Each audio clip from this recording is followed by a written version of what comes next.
What's up, beautiful people? I'm Erin, and this is Erin on Demand. And today we are talking about what I would do if I were starting YouTube today with a full-time job.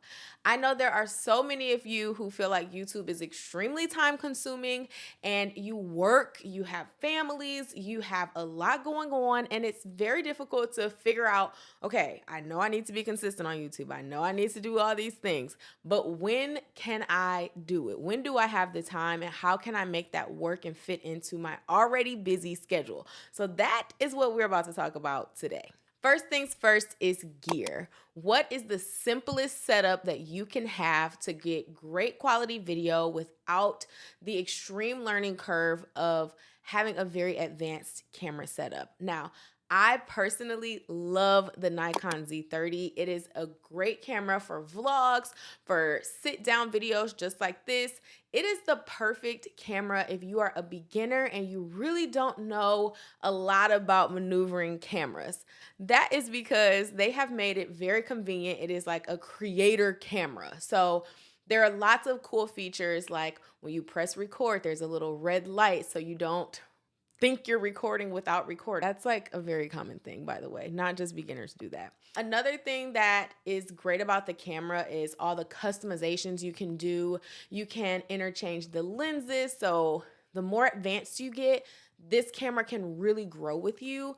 And if you're like a food videographer versus like a beauty videographer, you may want to put a different lens on it to give it a different look. So I love that this camera is very customizable and you can grow with it even as you advance in your YouTube content creation career. Another thing about this camera is it is very compact, very lightweight. I can throw it in a bag and it performs really well in different lighting, and honestly, it's just a great camera. Now, what I love to do with this one is use the creator kit that Nikon offers. It comes with a Rode mic that goes right on top of the camera. And then it also comes with a little tripod with a remote attachment so you can grab your thumbnail pictures easily with the remote. And it's just like they really pulled all the stops for creators. So love that camera. I will link it below. It is such a solid gear setup. Before we get into the second tip, I actually have a YouTube playbook that goes through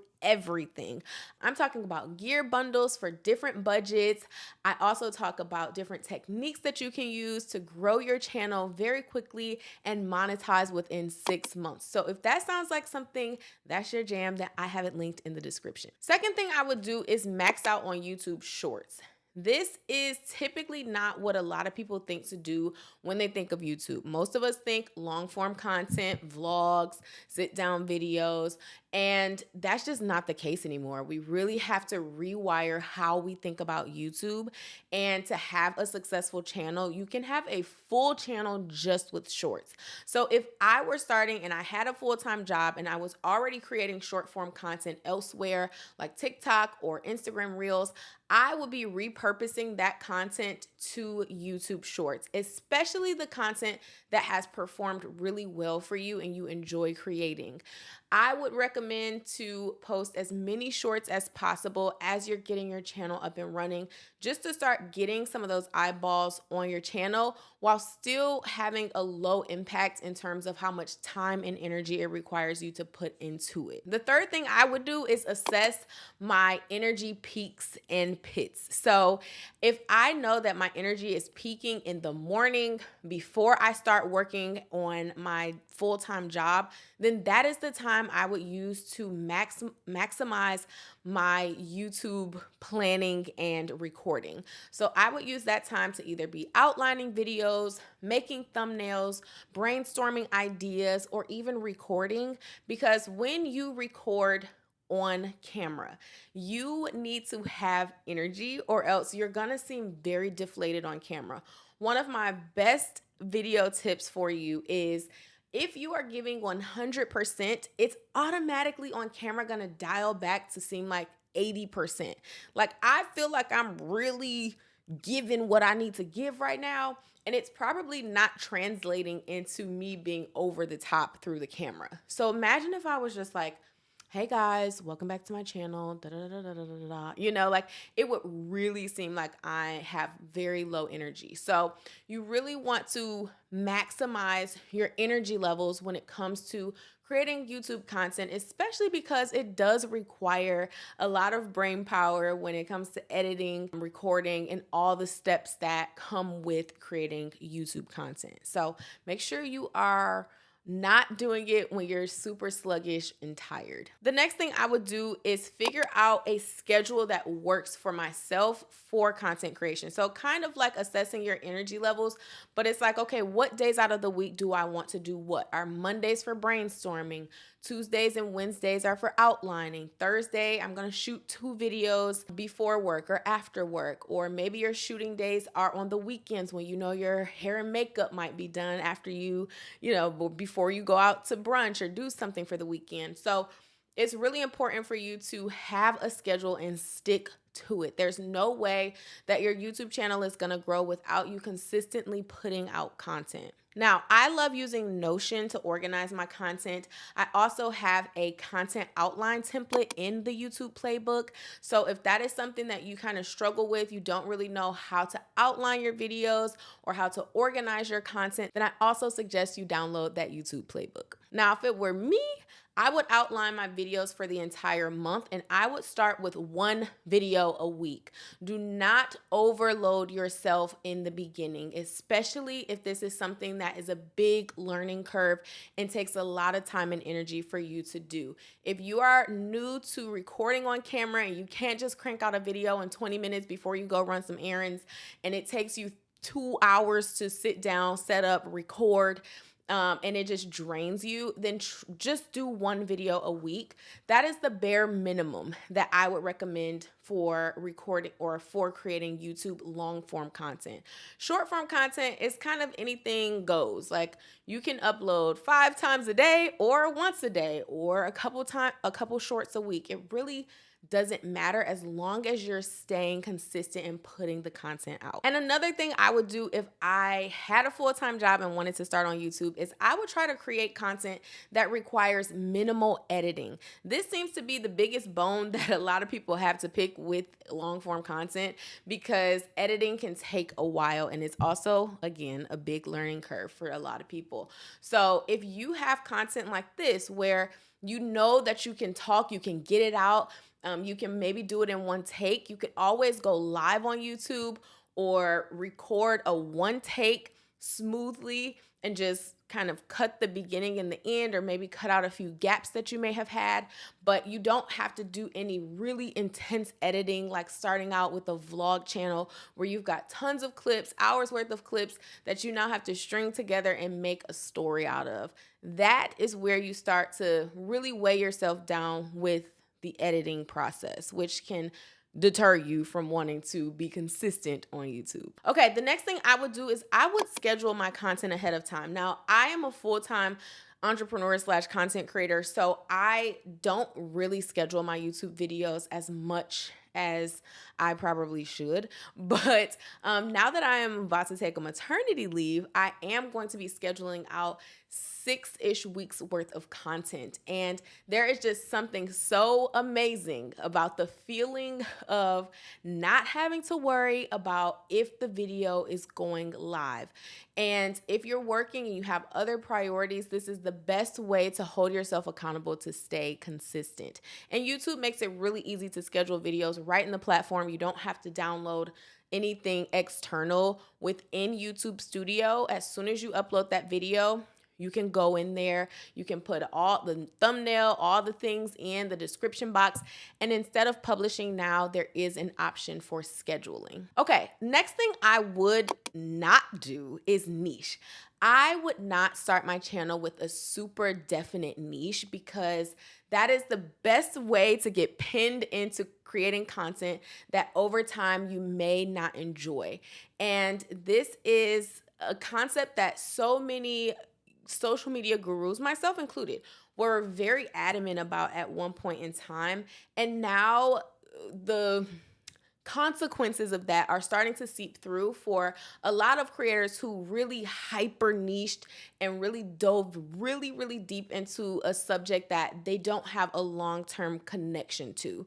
And with my channel, I do have a focal point of entrepreneurship, creator economy, but I also fold in other things. I have vlogs, I have finance stuff, I have family and couple stuff. Like I have a range of content, even though at the heart of my content, it does all boil down to creating a life and a business that you love. And so I think it's very important to have balance with your content. And to create that, I've kind of coined this strategy called layering, where you have a foundation that all of your content kind of falls on, but you add layers to give it more dynamic and to give it more variety.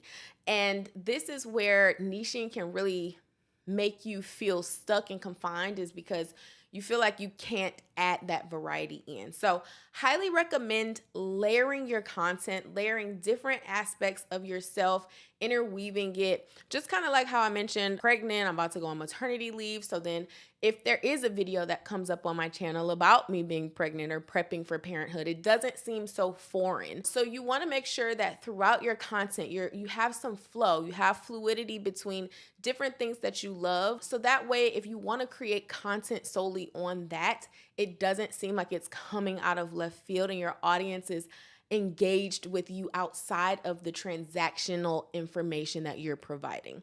So I also talk about layering in the YouTube playbook. I actually have a 2-hour masterclass on layering, and this playbook is only $10. So you're getting some really strong content that's gonna walk you through how to implement this strategy properly into your content so you don't feel overwhelmed, but you also have some variety in the stuff you're creating. Now, in the same vein, if I had a full-time job that I love, I would be folding that into my content if it's something that I wanted to start a channel about. So for example, if I were working in tech and I wanted to start a tech channel, I would talk about things that I've learned from my job or things that I do at my job, whatever kind of consent that you have to have with your job. Like obviously make sure that you do that. But I would fold that in to build my credibility. And so if I were starting a tech channel, I would not shy away from letting people know that I work in tech or I worked in tech, or these are things that I've been learning since I've been working for, this tech company. So I think that sometimes you feel like you have to have these complete separate entities when it comes to your full-time job and your YouTube channel, but you don't. You can really make those things work together and build that credibility through having the job. It gives you leverage. The next thing I would do is immediately start thinking about how can I make money off of this channel without AdSense and without brand deals. That way you can start thinking in a more business-like way and start supplementing your income slowly or quickly, but surely. And whether that means you have a digital product or it could be even physical products, t-shirts. Maybe you wear a certain t-shirt in all of your videos and you start selling them. However you creatively can think of ways to monetize your channel beyond ads and brand deals, it's going to help you start having an entrepreneurial mindset toward content creation, and it's going to be income generating content. And that is always the goal. If you want to make content creation your full-time job, I think it's the smartest approach because you have something else to fall back on if brand deals slow down or if AdSense slows down. You still have money that you are making. And with YouTube, because the lifespan of these videos is so long, people are always searching and watching those videos. That income generating content is going to keep making you money over time. And this is my favorite tip because I feel like people who have a full-time job and want to be YouTubers or social media influencers, or honestly any type of entrepreneur, the grass is kind of always greener on the other side. I say have fun and enjoy not having the pressure to have to make money on social media. Because when you don't have to make money on social media, you treat it differently, you enjoy it, you have fun, you really put your creativity and your heart and soul into it, and you're able to grow faster without that pressure. For me, I alleviated that pressure because I moved back in with my parents when I first started my YouTube channel, so that they were super supportive. They were like, you don't have to pay rent. You can just, just do what you need to do to get this off the ground. And it worked.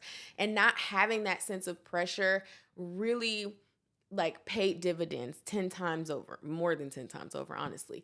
And so don't allow yourself to fall into excessive pressure to grow, because the more you focus on growing instead of focusing on just creating good content, the slower your growth will be.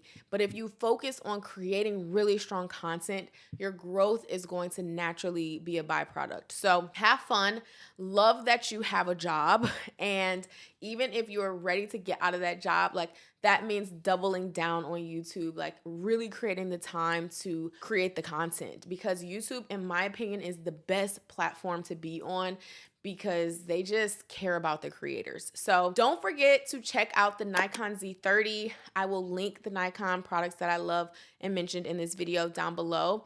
And also don't forget to check out the YouTube Playbook, where I share gear bundles of different budgets. I have a 2-hour masterclass on how to layer your content, and also how to outline and just how to properly prepare yourself for a successful YouTube channel. So if that sounds like something you're interested in, click the link down below. It's also linked in the description box. All right, you guys, I hope this video was helpful. I love you, and I will see you on the next one. Bye for now.